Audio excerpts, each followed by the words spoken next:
Good afternoon to everybody. First of all, let me start by thanking you all, taking into consideration that this is already Saturday afternoon. You are really very courageous to remain within the room. Thank you for that. Also, I'd like to thank to the Entrepreneurship and Development program of the University of California, Berkeley, for inviting me and giving me this opportunity to take part in this very meaningful event. I hope we can do similar events in Istanbul as well. Well, I'd like to talk a little bit about the Turkey and its role in the Middle East. I am afraid this may include some repetitions of what you have already heard, but you know, everybody has to play the role he or she has to.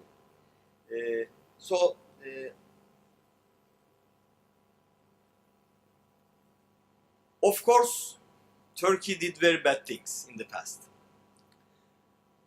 But finally,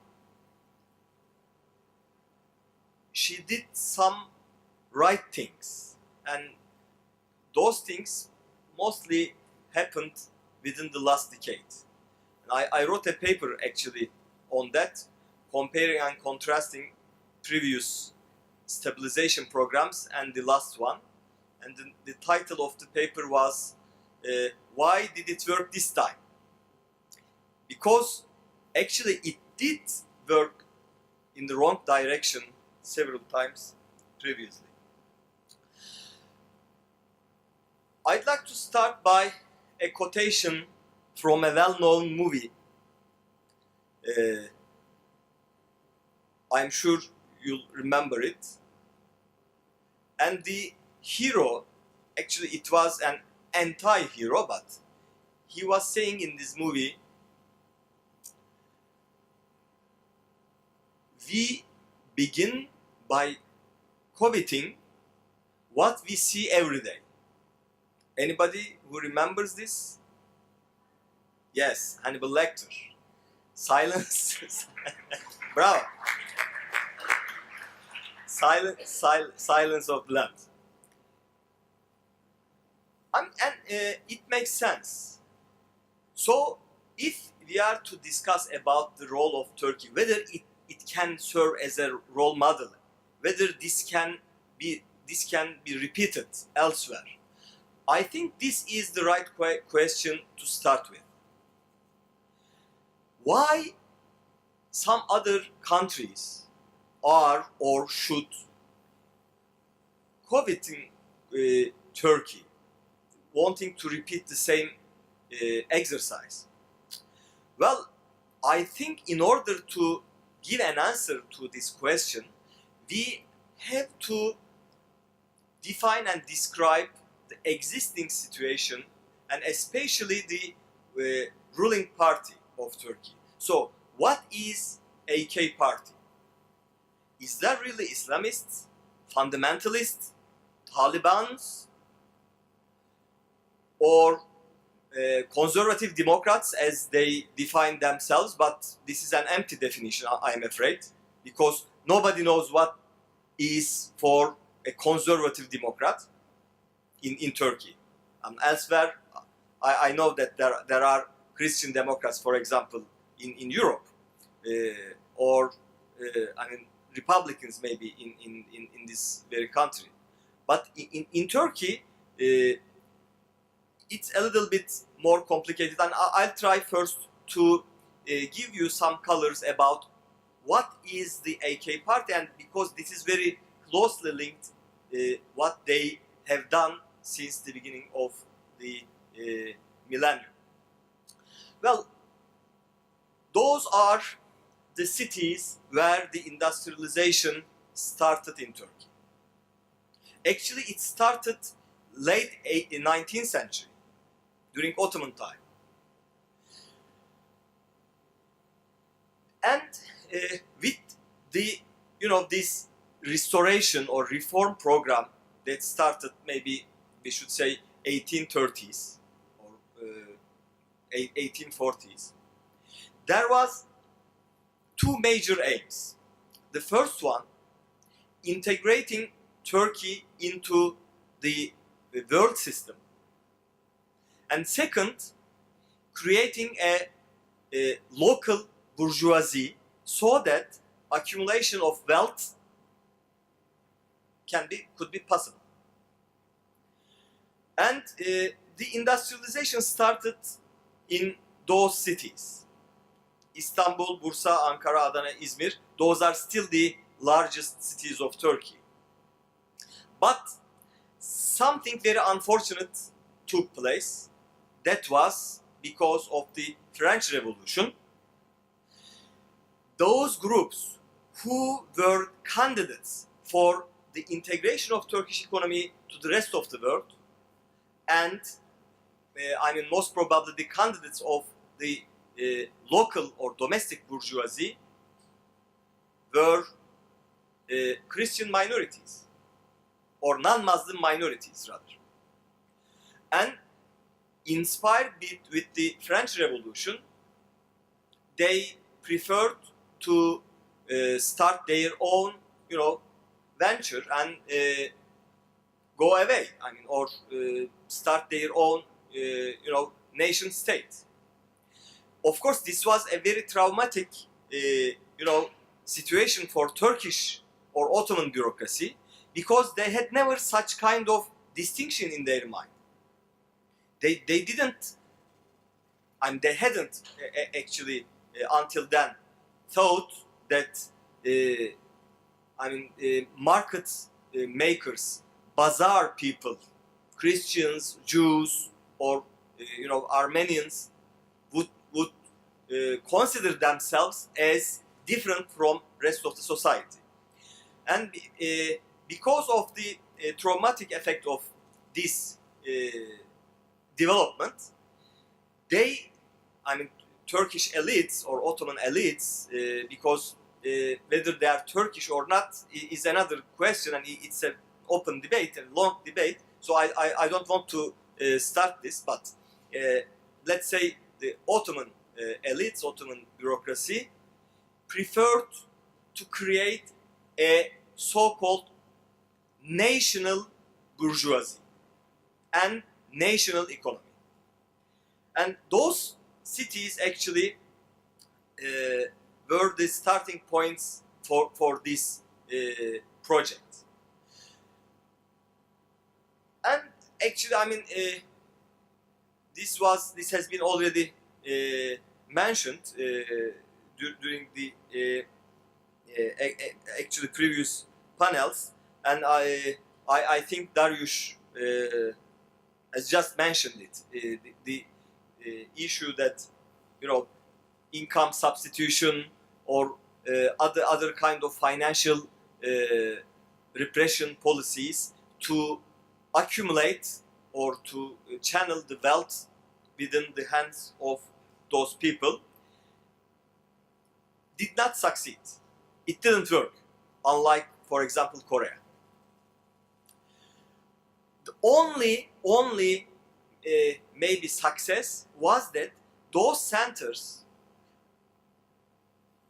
enlarged a little bit and incorporated their immediate neighborhood within this industrialization process. And you can see, for example, Kocaeli and Sakarya next to Istanbul, Eskişehir next to Ankara, were the cities added to this list until 80s. And as very rightfully mentioned by Dariush, 80s started with the liberalization policies of Turgut Özal. But the problem with those policies was that this program was a little bit premature, and unfortunately Turgut Özal could never finish it. So it was premature and incomplete. So, but the only positive maybe outcome of this, again, this was very rightfully mentioned by Professor Goreishi, that the Anatolian tigers, or as they call themselves, Anatolian lions, found a grant to be flourished. So who were those people? The green circles. They were not linked at all with the legacy of the Ottoman industrialization. They were brand new. They had never ever the possibility of being promoted by the government. They couldn't have access over rent-seeking policies by the state. In contrary, they were classified as, reactionist or religious people. So they were kept aside from the benefits of the secular elite in Turkey. They were traditionalists, yes. They were deeply,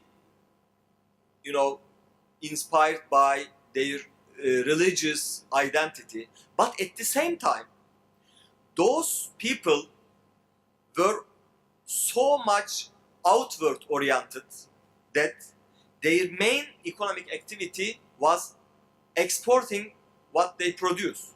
Because within domestic market, there were some privileged companies having some priorities, or thanks to their closeness to the ruling elite, they could always benefit from government subsidies or protections.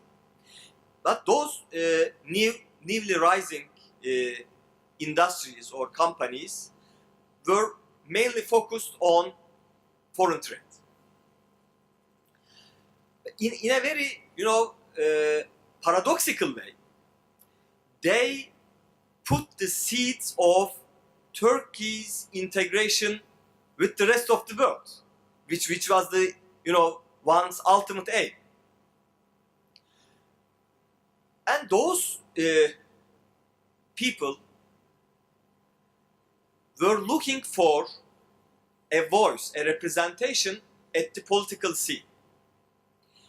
With Motherland Party of Turgut Özal, they had a chance, but very soon Motherland Party was transformed by, again, the same right-wing policies and politicians, a continuation of the previous currents that had some links with the rural peasants, but not at all with those newly merging class. They tried their chance with the Welfare Party of Necmettin Erbakan. At first, it seemed that this could have worked, and actually Welfare Party had got once up to 21% of the votes, and it at that time it was a success because Turkish political scene was deeply fragmented, and this party won a general election as the first, and actually Necmettin Erbakan became the prime minister. But there was a structural contradiction between what those people were looking for and the political agenda of the Welfare Party. Those people were traditional, linked to their values or beliefs, but they never thought about transforming Turkey into a theocratic state. And for them, the political Islam was not a matter of their agenda. What was important for them is to integrate Turkey to the global economic network while keeping their lifetime untouched or unimpacted. As I mentioned earlier, their main economic activity was based on export, and their most important market was European Union.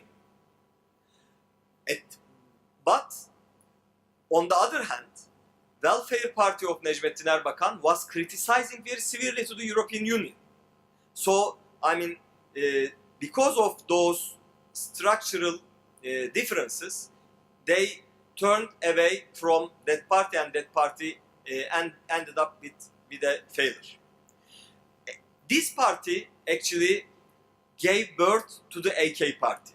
So Tayyip Erdogan and his close friends left the party, and they established AK party, which fitted 100% with the expectations of those groups. Why I took so much time? Because I'd like to come to the conclusion that, if any, what is the secret recipe, magic of AK party, which made this party to won 3 successive general elections, and each and every time by increasing their votes? Well, basically 2 issues. The first one, AK party could manage to integrate Turkey to the global economic system at a very low cost. This is the first. And second, they created, they brought into the reality of 2 main dreams. As I mentioned, the first one was the integration. The second one was the creation of the local bourgeoisie. For the first time since the beginning of the Republican era, during the AK party government period, the consolidation of middle class took place. Look, over the last decade, per capita income of Turkey has increased by 3.5 folds. Normally speaking, I used to be an academician, and I was teaching political economy. In most of the cases, when you have such a fast growth, most probably you expect income distribution to deteriorate. But in contrary, in Turkish case, whilst the per capita income was increasing, the income distribution improved. And you can see it throughout this. Where is it? Yes, this.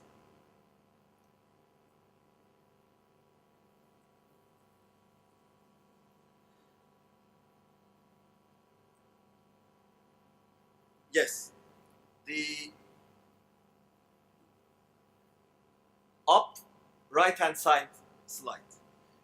The dark blue bars represent the income distribution in 2005, and the light blues represent the income distribution that is expected for 2015. As you can see, the consolidation of the middle class is already there. And what is maybe more important, again this was mentioned earlier, the poverty. The proportion of the people living below absolute poverty line in Turkey was hovering around 15 to 20% back to 2001. As of today, number of people living below the poverty line, but it is not absolute poverty because there was none, but the poverty measure is $3.80 a day in Turkish standards. Number of people living below this line is less than 3% now. So this shows what does consolidation of the middle class mean. Of course, in terms of the real growth, in terms of the fiscal consolidation, cutting deficits, and also structural reforms, the period was very successful, and you can see how exports has increased throughout the period. Not only exports increased, but also number of tourists coming to Turkey has increased significantly. As of this year, Turkey ranks 6th in the world in terms of the tourists coming into the country. And the quality of those people is very impressive, I guess, because, for example, only this very year, 2013, some 60,000 UK citizens came to Turkey in order to take their healthcare operations, surgeries, for example, dental care, heart surgery, simply because the quality of the healthcare is higher, the quality of hospitality services, so-called, in the health centers are much better, and the cost is really lower. At the same time, as foreign trade is increasing, the connectivity of Turkey with the rest of the world has increased as well. As of today, Turkish Airlines is flying to almost 200 destinations. And this is, ladies and gentlemen, the carrier which flies more countries than all other airlines. More than 100 countries. If you look only to Africa, there are 35 destinations, direct flights from Istanbul. Actually, there is a very funny episode. One of the ministers from Western African countries had to travel to the Tanzania or Kenya, Eastern Africa. And he preferred to take the connection through Istanbul, and since this is a minister, of course, this became an issue, and of course the official, bureaucratic issues took place. So they asked him why he preferred to have the connection through Istanbul. His answer was that this was the easiest way, because otherwise he would have taken at least 4 connections throughout Africa, from Western to Eastern Africa. So, as I mentioned, not only income distribution has improved, but also in terms of the absolute value. If you look, for example, the richest proportion of the population, their per capita income is more than 33,000 US dollar. And if you adjust by purchasing power parity, you will end up something near to 40,000 US dollar a year. I should say that this is almost equal to the average income in Western Europe. And this proportion, this 20% quintile of the society accounts for 15 million. Ladies and gentlemen, 15 million means Belgium plus Netherlands. So, when you look at Turkey, you have Belgium plus Netherlands. The income level is the same, and the population is the same, but you have still 60 million people. So it's just like, when you go to the Walmart, buy one, get one free. So, of course, this attracted the interest of foreign investors like Ellen. This has already been mentioned by Ellen, I mean the location of Turkey in the heart of a region which is growing quite fast, and this is a very promising region. Again, this was mentioned in one of the panels, but Turkey has transformed itself from being a fighter for NATO alliance into the representative of the soft power in the region. So now Turkey's influence through its soap operas is by far more important than its influence by its army. So those are, the examples of these phenomena. And whenever you travel throughout the region, and actually it's very funny because I happened for the last time in Luxembourg.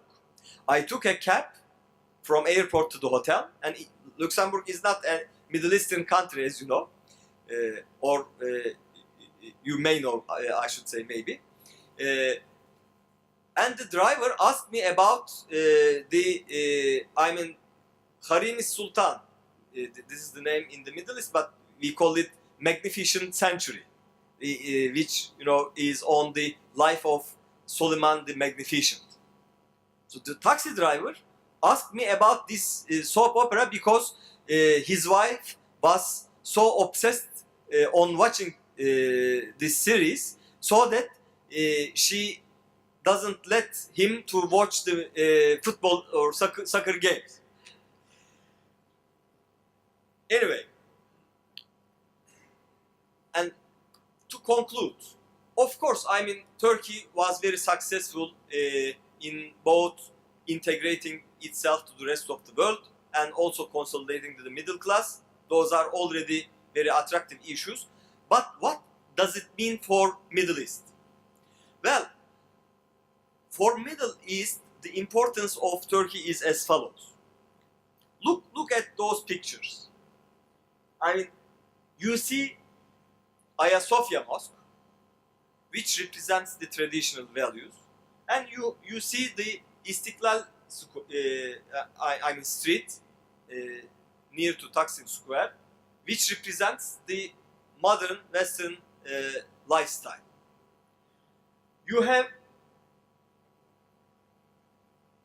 at this neighborhood, you see the mosque at the very far right corner, and the importance of this neighborhood by the name is Ortaköy, is that you can find a mosque a few hundred meters away, a synagogue, almost next to it an Orthodox church, and a couple of steps away a Catholic church. You may say that, well, this is a very normal observation nowadays, but you should consider that this was built in the 16th century, when in Spain Inquisition was questioning people because of their beliefs.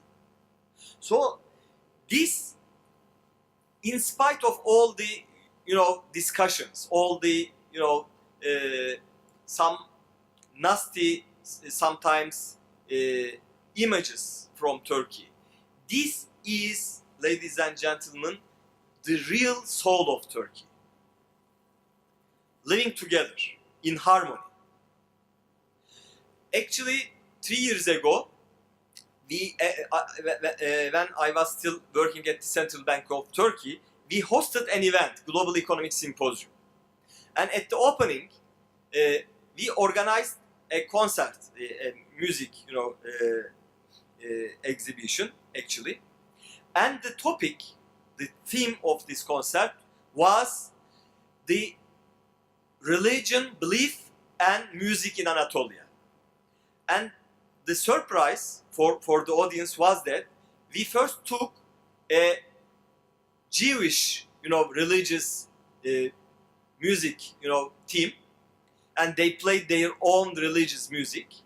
And then an Orthodox Greek, team, and then an Armenian team, and finally a Muslim, group. Each and every group practice is their own, religious music. And for many of people in the room, since they don't know the languages, if you close your eyes, the melody was all the same. And here is the question. Normally speaking, people do not participate in other religions, gatherings or their worship.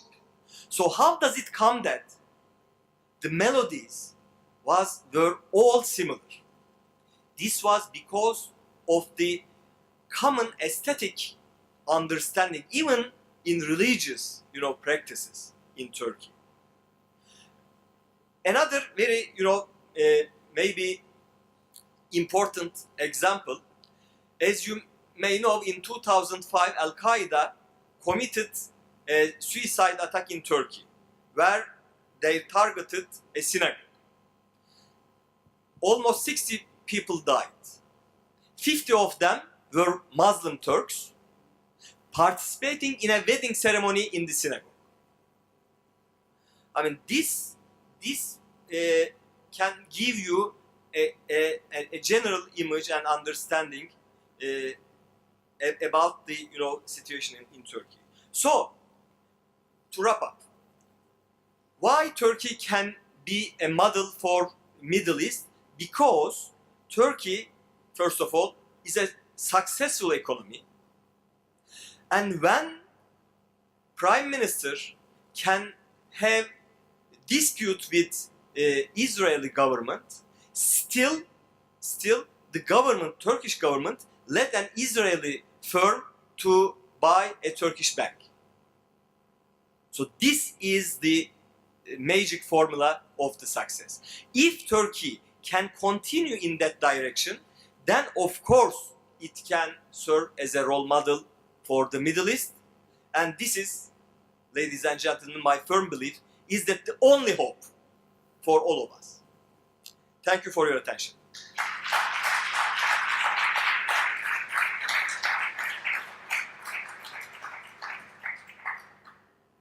Should I take some questions? Yeah, some questions would be great. I think in lieu of the networking event, I think I have a few of my own. I'm sure many others do. Any questions? So we don't need to, let's all network together. Well, actually, why don't we do it in an informal way? Because I know there is a networking session. Yeah. So, I mean, maybe it would be more appropriate to just everyone close it discuss down and have the questions, if any, with a cup of coffee. But I want to address a question too. I might not be able to get it to you if... No, I'm joking. Okay. That's fine. Okay. So I guess that essentially concludes all of our speakers. I want to have a special thanks to our current speaker, Mr. Turhan, for his appearance and for really being our hallmark speaker. Unfortunately, given the time that Mr. Turhan came in on his flight and our concern that he might not make it in time, we had him at a time where, Middle Easterners, you know how it is. We need to become more European, clearly. Thank you very much from the bottom of our hearts for coming out. We hope to speak to you during it. The only way I would accept the excuse is that next time we will organize this event in Turkey, and I promise to be the host. Okay, perfect. Done.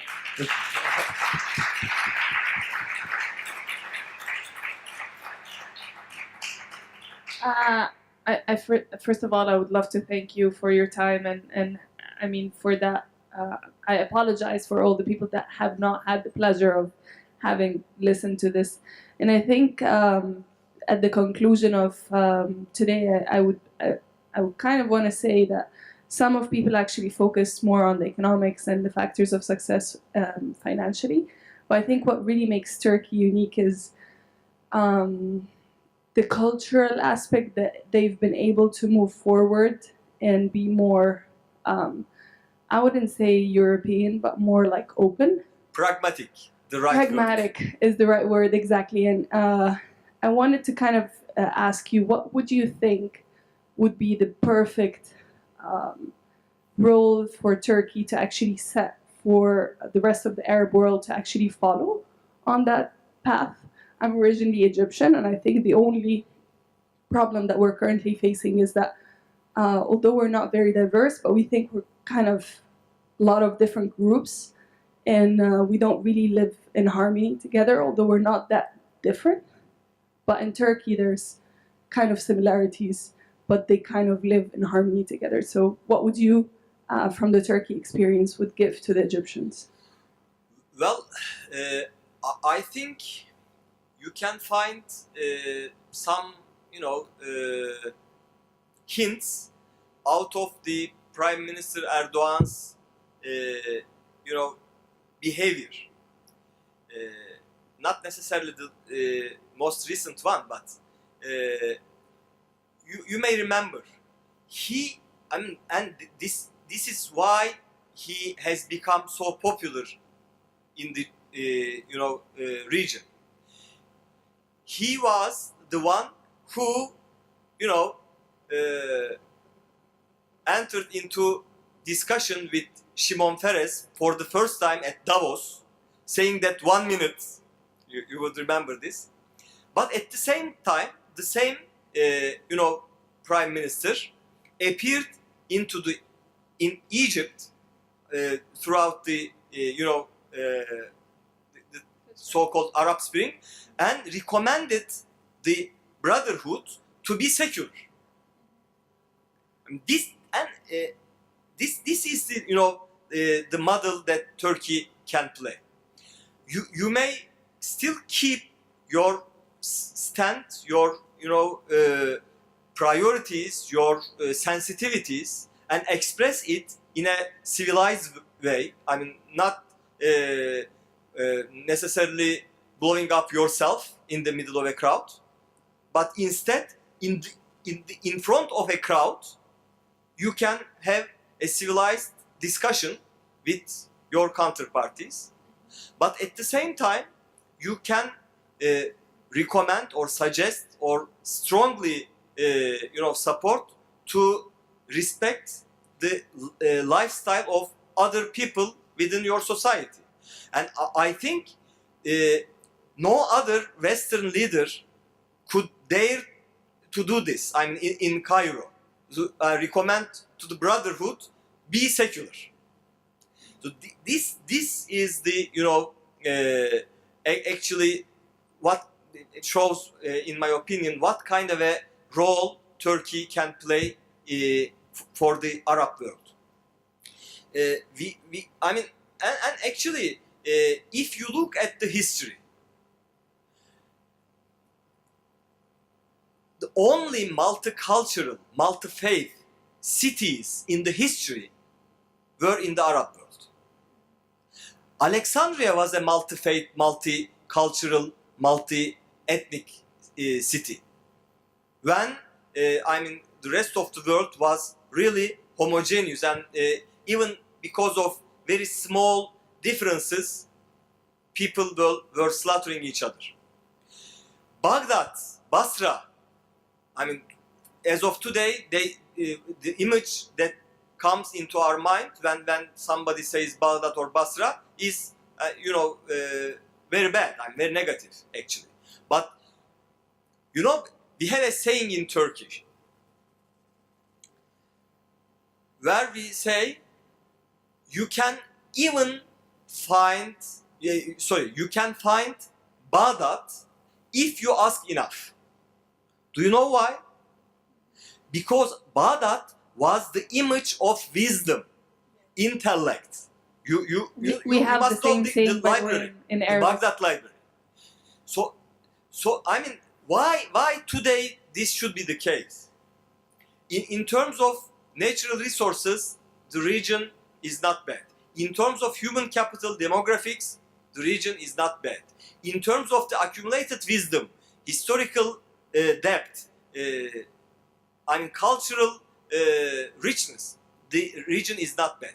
So the only thing which is missing is institutions. And I am sure you know Molla Nasreddin or Hoca Nasreddin, whatever, whoever. I mean, this is a common, image in the region. We call it Nasreddin Hoca. Sometimes they call it Molla or Nasreddin only. And I'll finish with this. He enters into the shop and asks to the shopkeeper, "Hey man, do you have butter?" And the shopkeeper says, "Yes, I have." And he keeps asking, do you have flour?" And shopkeeper says, "Yes, I have." And he still keeps asking, "Do you have sugar?" And then, of course, shopkeeper gets a little bit angry. "Why are you asking me? Yes, I have everything." And then Nasreddin Hoca asks, "So why don't you cook halwa and eat it?" This is actually the same, wisdom of Douglas North, Nobel laureate, or Dariel Acemoğlu. Institutions make the difference. You can have everything, but if you don't have, infrastructure and know-how, you end up with having flour, butter, and sugar, but not halwa. Thank you very much.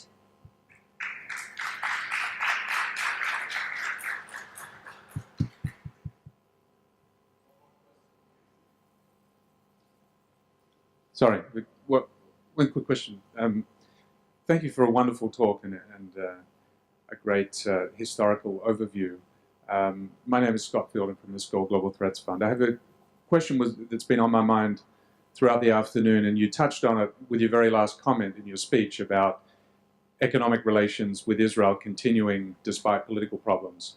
I just would be interested to hear you address that issue in the context of Syria, because we're in the midst of, I think, what will be the defining political crisis of the region for, and I don't want to be pessimistic, but possibly for quite a number of years to come. And it's certainly complicated Turkey's relationships, going from zero problems to maybe not 100% problems, but at least multiple problems. And I think the United States and its allies climbed up a political tree vis-a-vis the Assad regime and have started to climb down now, but Prime Minister Erdogan still seems to be up that tree to some extent. I'm wondering if you can see the same thing happening in terms of Turkey's economic relations with the region continuing despite that crisis. Thank you. Actually, I was one of the few peoples who deeply involved into dialogue with Syria once when I was working at the Central Bank of Turkey. And I should say that in 2010, in a single year, we held 10 meetings with Syrian Central Bank. And I wish you could see how ambitious, how hopeful were our counterparties.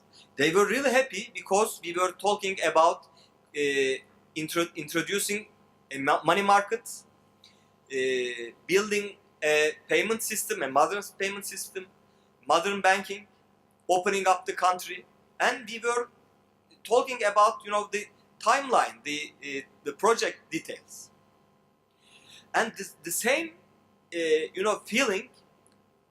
This is my personal observation. Existed for the political actors as well. But unfortunately, at last minute, the establishment or the Baas regime elites intervened, and they appeared on the scene, and everything collapsed. Actually, this was very similar with the Turkish case, when in 2006 and 7, when AK Party started a series of reforms. Now this has become evident that some hidden groups or military members prepared a conspiracy to throw away the legitimate government by means mentioned by again Professor Ahmed. So the situation with Syria is a little bit different because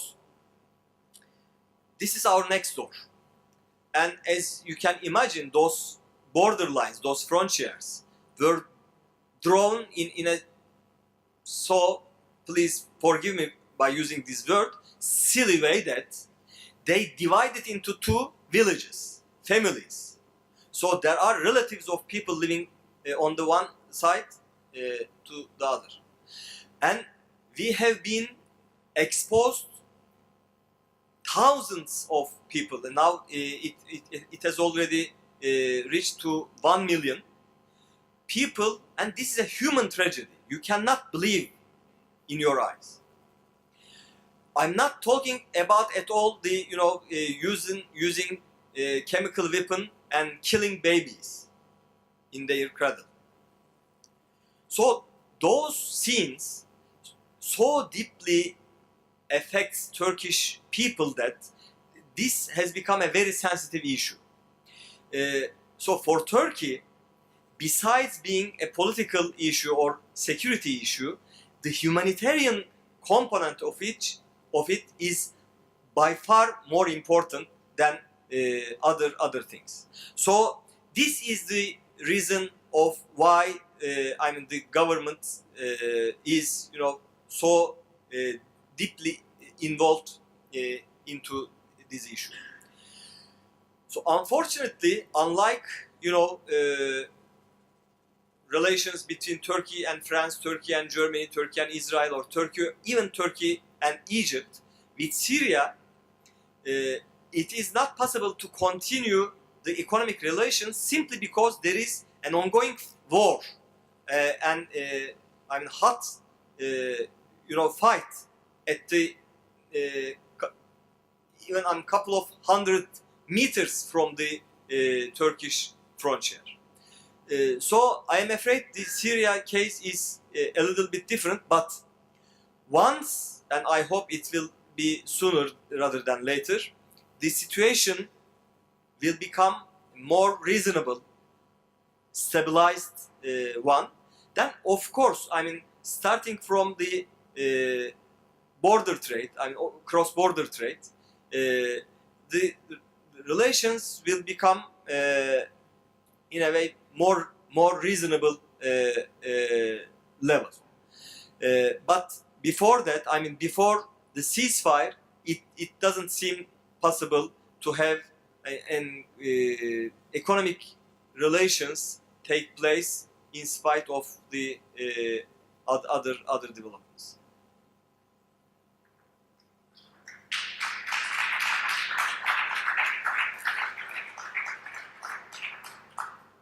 Okay, thank you very much.